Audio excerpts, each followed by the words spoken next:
Help me! Chijioke! They are here again! Adanma's piercing scream shattered the stillness of the night. It was a blood-curdling scream that pierced the silence of the mansion. Chijioke, startled awake in the guest room, bolted upright. His heart raced as he dashed toward the master bedroom. Adanma! He called out, pushing the door open. Throwing open the bedroom door, he froze. Adanma sat huddled in a corner, trembled violently, her hair disheveled and her eyes wild with terror. "They are here!" she cried, pointing toward the darkened corners of the room. "What are you talking about?" Chijioke demanded, his voice shaky despite his attempts to remain calm. "The shadows! They are alive!" Adanma whispered, her voice breaking. Suddenly, the room grew cold, the lights flickering erratically. A low guttural laugh echoed around them.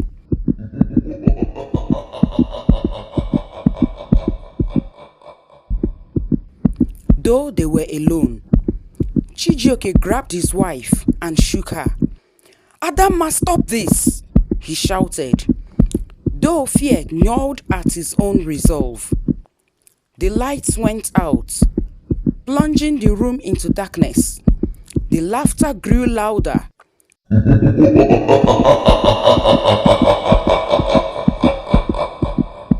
Chilling their very souls. And then, as suddenly as it started, the room fell silent. But Adanma's ordeal was far from over. Adanma had not always been like this. Just months ago, she was the embodiment of pride and extravagance. Married to Chijioke, a wealthy businessman, she relished her role as the envy of many. Her mansion was a fortress of opulence, but it was also a fortress of arrogance. Adanma rarely welcomed her in-laws, whom she considered a nuisance. One rainy afternoon, Chijioke's mother had arrived unannounced, soaked and shivering. "Adanma, please, I need a towel and some hot soup," she'd said. Adanma rolled her eyes. "Didn't you see the weather before leaving your house?" she snapped, handing her mother-in-law a towel begrudgingly.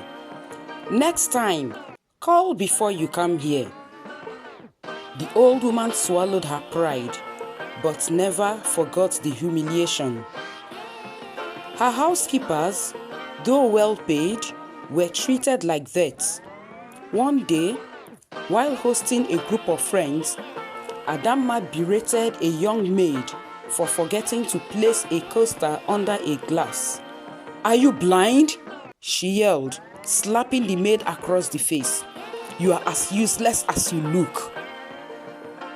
Adanma strode into the bustling marketplace as though she were royalty, inspecting her subjects. Her high heels clicked against the uneven ground. Her expensive handbag swinging elegantly on her arm. Traders greeted her cautiously, their smiles forced. They knew all too well how this encounter would go. "Madam Adanma, welcome. I have fresh vegetables today," a young trader called out hopefully. Adanma stopped, her sharp eyes scanning the produce. "Fresh?" she asked, picking up a tomato and inspecting it with exaggerated disdain. "This looks like it's been in your basket since last week. Do you expect me to feed my husband trash?" The woman's face flushed with embarrassment. "I'm sorry, ma." "Sorry won't make it fresh," Adanma snapped, tossing the tomato back into the basket. "I'll find someone who knows how to do their job." She turned away, her head held high, leaving the young woman blinking back tears. At another stall, she inspected a tray of yams. "Are these yams or firewood?" she asked loudly, her voice dripping with mockery.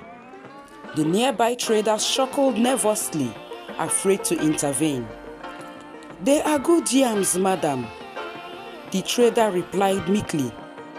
"Good for pigs, maybe," Adanma retorted. "I won't waste my money here." There were opportunities to assert her perceived superiority.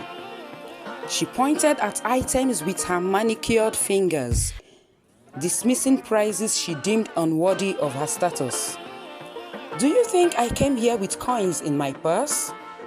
Speak in thousands or don't speak at all." The market women, though tired of her insults, dared not speak back. But when she walked away, they gossiped freely. "She thinks her money makes her better than us," one woman said. "Her pride will be her downfall," another added. Her condescension extended beyond the products to the women themselves. "Why do you people even bother dressing up?" she once remarked to a vendor wearing a faded wrapper. "It's not like anyone here cares about looking presentable." Every visit left the market women feeling belittled, but they harbored a growing resentment. Adanma was blind to it, too absorbed in her own arrogance to notice the daggers of disdain in their eyes. Unknown to her, she was laying the foundation of her eventual humiliation. The market, which she treated as her playground of dominance, would one day become a stage of her greatest downfall. The sun blazed over the crowded marketplace as Adanma made her grand entrance. As always, heads turned to watch her, dressed in a flowing designer gown and gold jewelry that glimmered in the light. She was an unmistakable figure of wealth and arrogance. She strutted from stall to stall, her sharp tongue cutting into anyone who dared offer her less than perfection. Traders fumbled nervously to meet her demands, desperate to avoid her infamous wrath. At one stall, she eyed a basket of oranges. "What is this nonsense?" she asked, holding up a slightly bruised fruit. "Do you sell these to humans or animals?" The trader stammered. "Madam, most of the oranges are fresh." "That one must have slipped in by mistake." Adanma laughed scornfully, tossing the orange back into the basket. "Mistake? Your entire business is a mistake." She turned on her heel and continued down the aisle, her heels clicking sharply against the ground. As she approached the far end of the market, a frail old woman stepped into her path. The woman's clothes were tattered, her feet bare and dusty. In her trembling hands, she held a small calabash. "Please, my daughter," the old woman said in a soft, quivering voice. "I have not eaten all day. Could you spare me some money or buy me a little food?" Adanma stopped, her perfectly shaped eyebrows arching in surprise. "What?" she said, her voice dripping with disdain. "You're begging me for money? Do I look like a charity worker?"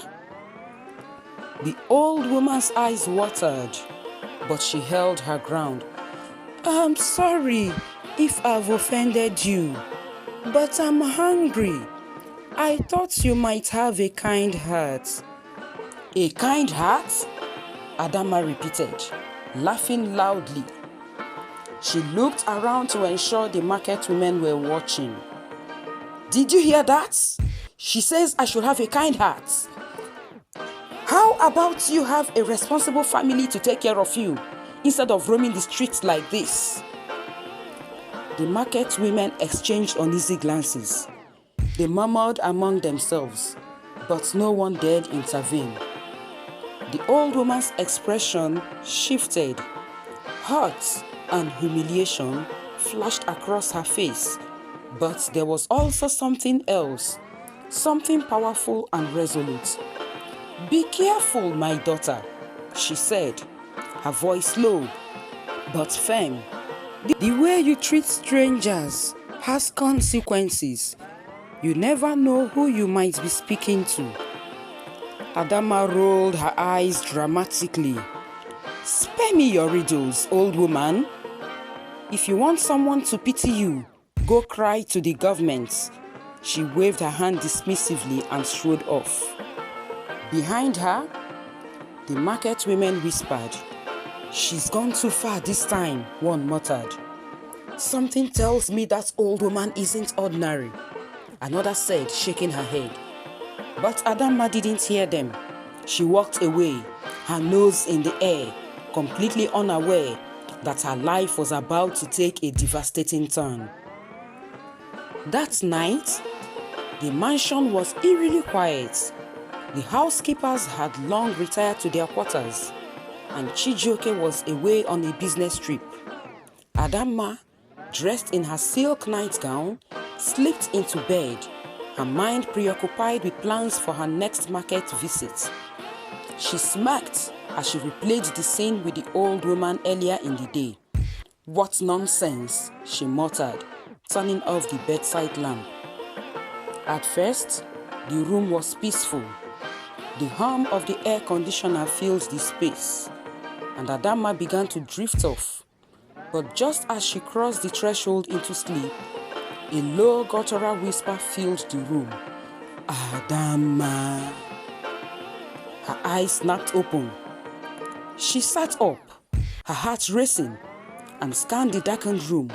"Who is there?" she called out, her voice sharp but trembling. Silence. She shook her head, blaming exhaustion, and lay back down. But as soon as her head touched the pillow, the whisper came again, louder this time. "Adanma, you will pay." Could this be some pranks played by someone? Or could this be some mysterious voices calling out Adanma's name? What do you think? Put your thoughts in the comment section. Before you go, do not forget to like, subscribe and share. As always, this is African Tales by Mama Yard. See you in part 2.